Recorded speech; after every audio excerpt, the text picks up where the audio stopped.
अस्सलाम वालेकुम। Welcome to crypto बाबा। मैं हूं अली रेहान और आज मेरे साथ मेरे लिए इस प्लेटफॉर्म पर आप लोगों के लिए मेरे साथ एक बहुत अच्छे गेस्ट हैं, यूसुफ रांझा साहब। आप सोशल मीडिया एक्सपर्ट हैं, मुख्तलिफ कंपनियों को अपनी सर्विसेज प्रोवाइड करते हैं और इस इंडस्ट्री का जाना पहचाना नाम है।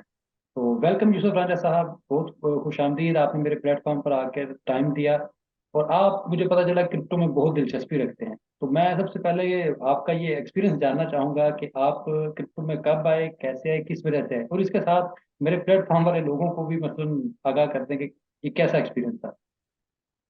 सबसे पहले तो बहुत थैंक यू, आपने अपने इस यूट्यूब चैनल में मुझे भी एक वीडियो का हिस्सा बनाया, तो उसका बहुत शुक्रिया। और यस, मैं क्रिप्टो में मतलब मेरा इंटरेस्ट है, अभी भी है।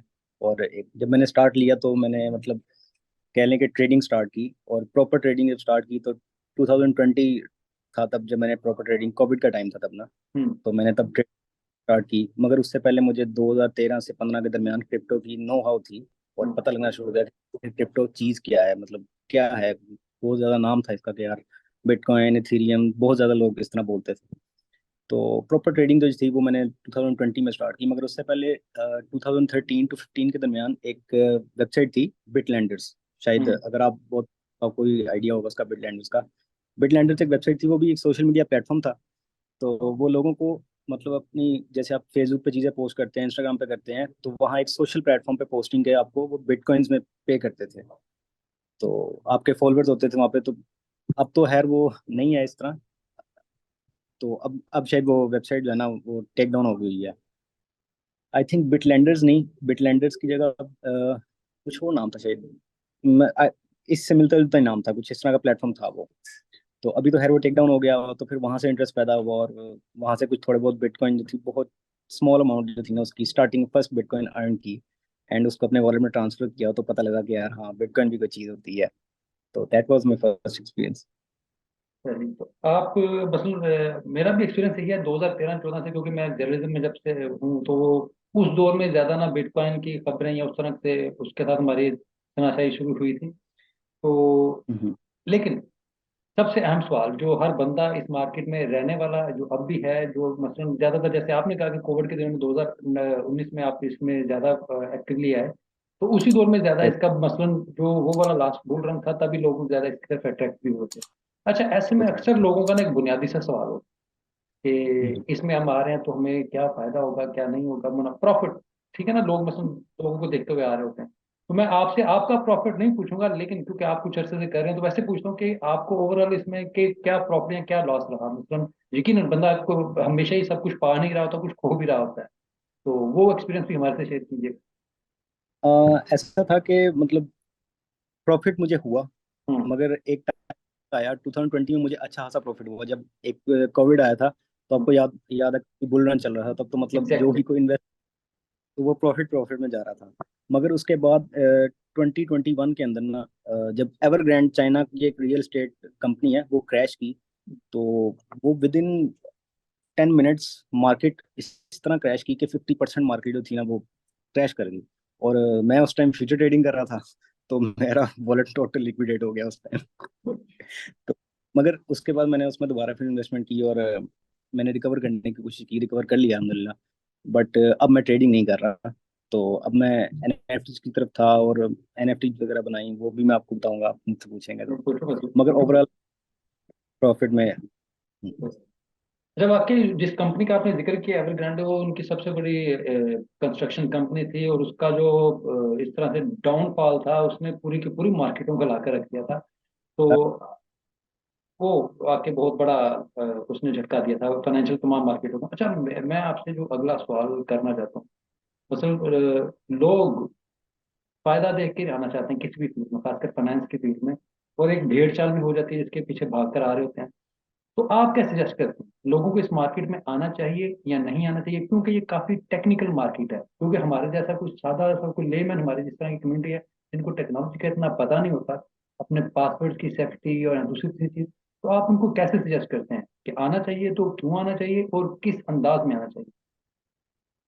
आई थिंक आना चाहिए, जो लोग कुछ नया सीखना चाहते हैं और नई चीज़ें एक्सप्लोर करना चाहते हैं डिजिटल वर्ल्ड के अंदर, तो उन लोगों को आना चाहिए इसमें। उसमें एक चीज़ ये है कि अब हमने देखा है कि इस टाइम पीरियड के दौरान, ये 2020 के बाद पाकिस्तान में ना गेमिंग कम्युनिटी बहुत ज्यादा एक अरूज पा गई है। मतलब आप देखेंगे तो सोशल प्लेटफॉर्म पे बहुत ज्यादा गेमिंग हो रही है पाकिस्तान में। मतलब लोग लाइव स्ट्रीम्स कर, तो अब तो क्रिप्टो के अंदर आप अगर गेमिंग करते हैं तो वो आपको पे करते हैं बकायदा, कॉइन्स की सूरत में, क्रिप्टो करेंसीज की सूरत में आपको पे करते हैं।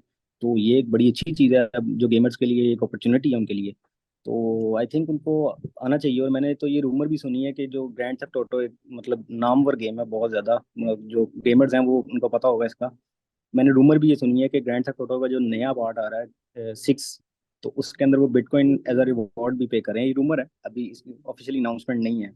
तो ये गेमर्स के लिए एक बहुत बड़ी बात है अगर तो वो करते हैं। तो अगर लोग आना चाहते हैं तो इस तरह की चीजें हैं इसमें। इसमें आप सिर्फ ये नहीं कि सिर्फ पैसा लगाएं और उसके बाद वेट करें कि प्रॉफिट आएगा, नहीं। हम्म। आप बिना इन्वेस्टमेंट के भी इसमें आ सकते हैं और उसमें भी आप अच्छा जनरेट कर सकते हैं। तो एक्सप्लोर करने के लिए कोई भी आना चाहिए तो ये एक अच्छी चीज है।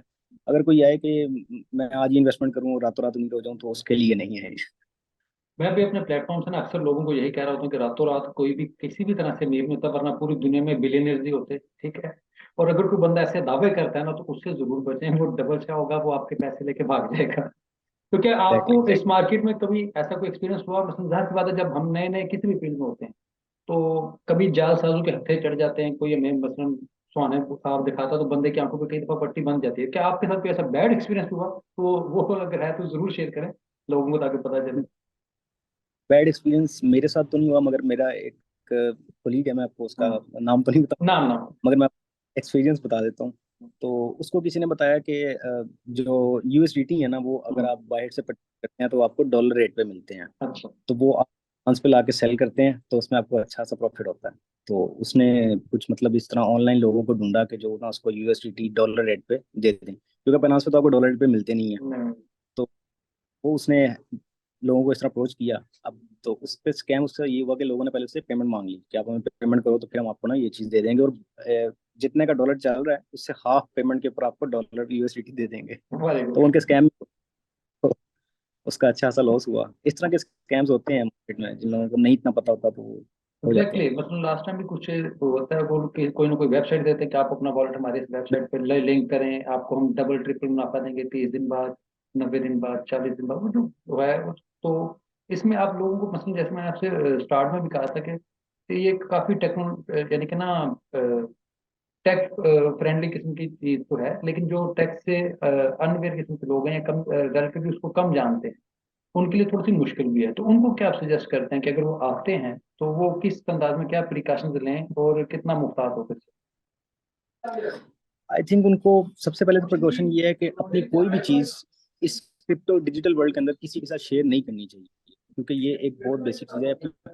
पर्सनल चीज़ें हैं, ये आप किसी के साथ भी शेयर नहीं करें, और ना ही किसी वेबसाइट के ऊपर आप जाके मतलब साइन अप करें और आपको कहें जी हम आपको रातों रात इस तरह कर देंगे, तो वो नहीं है। ये मार्केट इस तरह की बिल्कुल भी नहीं है। काफी लोग समझते हैं कि ये है इस तरह की है, मगर इस तरह की बिल्कुल भी नहीं है ये। तो मैं लोगों को यही गाइड करूंगा कि आप लोग अवॉइड करें उस चीज़ से। इसमें कुछ ऐसा नहीं है। जो चीज़ आपकी है वो सिर्फ अपने तक रखें और चीज़ों को एक्सप्लोर करें, उस पर हैं? मतलब अपने प्रोडक्ट के थ्रू एक्सपेरिमेंट ना करें। तो बाकी उसमें आना चाहिए लोगों को। जबरदस्त। यानी आपकी सजेशन यही है कि लोग अपनी डिजिटल आइडेंटिटी को, अपने वॉलेट को और अपने जो पर्सनल जितने भी एड्रेसेस जो हैं जिनको सिक्योर रखना चाहिए, उनको भरपूर तरीके से महफूज रखें, किसी के साथ भी उसको बिला वजह शेयर मत करें। अच्छा यूसुफ भाई, मेरा आपसे अपना थोड़ा सा लोगों की दिलचस्पी का सवाल कि जैसे ये हैप्पी न्यू ईयर शुरू हुआ इस साल, तो दिसंबर जब खत्म हुआ तो बिटकॉइन हमारा $16,000 पे था। अब एकदम से उसने जो पहले 4 महीने बड़े जबरदस्त निकाले हैं, और लोगों का जो मसलन पिछले साल जो काफी बैड एपिसोड्स लोगों ने देखी थी, टेरा लूना से लेकर एफटीएक्स तक मुख्तलिफ किस्म की, तो एक बार फिर इंडस्ट्री में ना थोड़ा सा एतमाद लोग ना बहाल हो रहा है, कॉन्फिडेंस लोग गेन कर रहे हैं। तो अगले 6 महीने या इस साल के अंत तक आप इस मार्केट को कैसे देखते हैं? कि मतलब कितना, क्या रिकवरी देखते हैं या बुल रन देखते हैं, क्या देखते हैं मार्केट में? मैं एक रिकवरी देखता हूँ, मगर इतनी ज्यादा नहीं कि वापस हम ऑल टाइम हाई की तरफ चले जाएंगे। आपको आपको भी आइडिया होगा शायद, जो मतलब क्रिप्टो से ज्यादा थोड़ा नॉलेज रखते हैं साथ, तो उनको पता होगा एक बिटकॉइन हॉल्विंग की एक चीज होती है। बिल्कुल। बिटकॉइन के साइकिल कंप्लीट होता है, तो नेक्स्ट बिटकॉइन की जो हॉल्विंग है वो अप्रैल 2024 में आ रही है। तो मेरा जहाँ तक माइंड है, या मैं मुझे लगता है कि अप्रैल 20 ईयर जो है वो बिटकॉइन और क्रिप्टो मार्केट के लिए बहुत अच्छा होने वाला है। मगर ये जो साल में अभी तो हमारे वर्ल्ड के भी हालात, दुनिया के हालात ही नहीं बिल्कुल ठीक, तो ऑब्वियस सी बात है कोई इन्वेस्ट नहीं। मार्केट ऑल टाइम हाई पे तो नहीं जाने वाली, मगर एक थोड़ा रिकवर कर जाएगी ऐसा हम्म। ऐसा। लोग कॉन्फिडेंस आएगा लोगों में, लोग इन्वेस्ट करेंगे, मगर 2024 will be a good year for petrol. Exactly, मैं भी अपने प्लेटफॉर्म से ना लोगों को यही बताने की कोशिश कर रहा था कि मसलन इंटरनेशनल पॉलिटिक्स भी और इंटरनेशनल मार्केट्स में उनको देख कर, ये मसलन मार्केट कोई आइसोलेशन में तो होती नहीं है, ठीक है, मतलब दुनिया में जंग अगर लगी हुई है, फाइनेंशियल क्राइसिस चल रहा है, तो पैसा जो है इन्वेस्टर्स ने कहीं ना कहीं से तो लेकर आना है। चलिए खैर, अब मैं उस सवाल की तरफ आता हूँ जिसका आपने मुझे ना बताया, एनएफटी। आपने एनएफटी भी बनाई, उसके बारे में मुझे कुछ बताएं, उसका कैसा एक्सपीरियंस रहा, और उस एनएफटी के मतलब सादा सा भी मेरे जैसे जो लोग, या सॉरी मेरे प्लेटफॉर्म के ऊपर कुछ ऐसे जो नए लोग जो एनएफटी को समझना चाहते हैं, उनके लिए बताएं कि ये क्या चीज़ है, इसमें किस तरह से लोग गेन कर सकते हैं, या मतलब क्या इसमें एक्सपीरियंस उनको। एनएफटी बेसिकली जैसे अभी भी आज भी टाइम है कि मतलब कि लोग देखते हैं कि ये आर्ट वर्क हमें बहुत पसंद है। जैसे मोनालिसा की पिक्चर है, एग्जैक्ट। तो मोनालिसा पिक्चर जो है, जो उसका एक मेन ओनर है, जो फर्स्ट बायर है, वो एक ही है उसके। हम्म। तो वो ट्रांसफर, जो फर्स्ट बायर था उसका, बेसिक आप, मैंने कोई मोनालिसा की पिक्चर बनाई है तो आप उसके फर्स्ट बायर बन जाते हैं, तो आप उसको ऑन करते हैं। वो मेरे पास राइट्स नहीं, फिर आप उसको ऑन करते हैं। तो ये एक, जो आर्ट को लोग पसंद करते हैं या जो लोग आर्ट के साथ लगाव रखते हैं, ये उन लोगों के लिए है। तो और दूसरा फिर मैंने एनएफटी, जो अपनी हमारी एनएफटी थी वो मैंने बनाई, उसका नाम था एनएफटी कोबरा। हम्म। मगर अब खैर वो प्रोजेक्ट मैं नहीं चला रहा, हम्म। क्योंकि मैं उसमें बहुत स्टार्टिंग में बनाई। उसका थीम असल में ये था कि कोबरा जो एक है, उसकी लाइफ के ऊपर थीम था कि वो मतलब उसकी जो कहते हैं इमोरलिटी, और मतलब उसकी प्रॉपर एक थीम थी। उसके हम्म। ऊपर ना एक कहानी ये बता दें बेसिक कहानी। मैं अकेला। नहीं नहीं, कहानी बता दें, मैं अच्छी लगेगी, कहानी तो सुनना चाहिए, कहानी के हर किसी के पीछे, हर एनएफटी के पीछे होती ही कहानी है, हर एनएफटी एनएफटी के पीछे। तो मैं तो चाहूंगा एग्जैक्टली, कि वो आप पहले कहानी बता दें, आई हैव ऑल यस। तो उसकी असल कहानी कहानी जो थी वो ये थी। ये मैं और एक मेरा दोस्त है, हम दोनों ने मिल के जो थी वो चीजें ये बनाई थी। तो उसकी असल कहानी पीछे जो थी वो ये कि जो कोबरा है ना, वो काफी ज्यादा अरसे तक जो है वो सर्वाइव करता है, और एक बड़ा मतलब 100 साल कह लें आप, या 200 साल वो गुजर जाता है, उसका इतनी लाइफ होती है। तो कोबरा एक बड़ा पावरफुल एनिमल उसके अंदर हमने जो है ना वो शो करवाया हुआ है। तो कोबरा, अब एक जंगल है, उस जंगल के अंदर कोबरा जो है ना वो चीजें कलेक्ट करता है, और फिर उसको रेयर आइटम्स मिलती हैं। और वो एनएफटी के अंदर भी एक वो सरप्राइज आते हैं कि बॉक्सेस आते हैं रेयर, उसके अंदर वो कोबरा कुछ आइटम्स मिलती हैं। फिर वो कोबरा अपग्रेड होता है, और उसमें एपिक एनएफटीज आ जाती हैं, रेयर आ जाती हैं, लेजेंडरी आ जाती हैं। तो इस तरह हमने एक थीम बनाई उसकी पूरी। तो मगर उसको जब हमने लगाया, पॉलीगॉन ब्लॉकचेन के ऊपर थी वो, हम्म। उसको हमने सेलिंग के लिए लगाया, तो हमारे पास एक बायर भी नहीं आया। तो फिर मैं उससे डिसहार्ट हो गया पूरा। मगर that was a good experience, अच्छा था। और पता लगा, न्यू चीजें एक्सप्लोर की, एनएफटी किस तरह बनाते हैं, क्या करते हम्म। हैं उसमें, किस तरह मार्केट प्लेसेस देखी जाके सारी। हम्म। तो एक अच्छा तो क्या आप सजेस्ट करेंगे कि मसलन पाकिस्तान में भी अच्छे खासे लोग अच्छा खासा आर्ट वर्क और क्रिएटिव किस्म का काम भी करते हैं, तो उनको ये एनएफटी मार्केट एक्सप्लोर करनी चाहिए या नहीं? मसलन ये एक अच्छी खासी एक वॉल्यूम रखने वाली मार्केट है, और इसमें पाकिस्तान पर लोग एनएफटी वगैरह स्पेस से बिल्कुल पीछे हैं, और खासकर इस तरह यहाँ पे आप अपना एक्सक्लूसिव कंटेंट जनरेट कर सकते हैं, जैसे आपने किया, मतलब कोबरा वाली एक एक्सक्लूसिव कंटेंट है जो आप जनरेट कर। तो इसके बारे में बिल्कुल। लोगों को क्या सजेस्ट करेंगे? पाकिस्तान में एक बड़ी चीज़ है कि मतलब आपके ना यहाँ पे डिजिटल राइट्स जो है ना, हम्म। उनकी बड़ा चीज़ है कि आप डिजिटल राइट्स ऑन नहीं कर पाते हैं, बड़ी इस तरह की चीज़। अब तो खैर काफ़ी ज़्यादा आ गया, मगर पहले एक दौर था कि आप डिजिटल राइट्स अपने ऑन नहीं कर सकते थे। हम्म। मगर जो एनएफटी, वो आपकी चीज़ के राइट्स आपको देता है, मतलब कि आप इसके ऑनर हैं, ये डिक्लेयर्ड है, इसके ऊपर पूरी वो चीज़ आपकी ब्लॉकचेन के ऊपर सब कुछ डाटा शो करता है कि आप इस चीज़ के ऑनर हैं। ये वॉलेट जो है ये इस चीज़ का ऑनर है, या अली भाई हैं वो इस चीज़ के फर्स्ट ऑनर हैं, हम्म। या अली भाई ने आगे किसको बेची है। तो एक प्रॉपर आपके पास वो उसकी हिस्ट्री आती है। तो आप देख सकते हैं कि इसका पहला ऑनर कौन था, दूसरा कौन था, तीसरा कौन था। तो you on the rights. Basic artist के लिए एक सबसे बड़ी चीज ये होती है कि जो उसका कंटेंट है, उसकी चीज है, वो उसके राइट्स ऑन करता हो, लोग उसको हम्म। उस वजह से जानते हैं। तो ये एनएफटी उसके लिए बड़ी चीज है। जो आर्टिस्ट है उनको आना चाहिए इसमें, और ये एक अच्छी चीज, एक्सप्लोर करना चाहिए लोगों को। पाकिस्तान में तो आना चाहिए, क्योंकि यहाँ पे वैसे ही आर्टिस्ट बहुत ज्यादा है, और मतलब एक्सप्लोर नहीं किया लोगों ने। हम्म। क्योंकि एनएफटी में ना वो मुख्तलिफ लोग, बड़े मशहूर वो अदाकार हैं, एंटनी हॉपकिंस, ठीक है, अगर आप उनका ट्विटर देखें तो उनकी भी चल रही होती हैं, जिस तरह से इवन का ट्रम्प जैसे मुशासनी की एनएफटी भी आई थी। तो ये मतलब सेलिब्रिटीज की भी, पॉलिटिशियंस की भी, और जो भी आर्टिस्ट हैं म्यूजिक से रिलेटेड या दूसरे से, हर बंदा अपनी एक खास चीज कर रहा है, पूरी दुनिया में कर रहा है। तो हमारे यहाँ पर ये लोगों को कुछ ना कुछ इस बारे में इस तरफ आना होगा।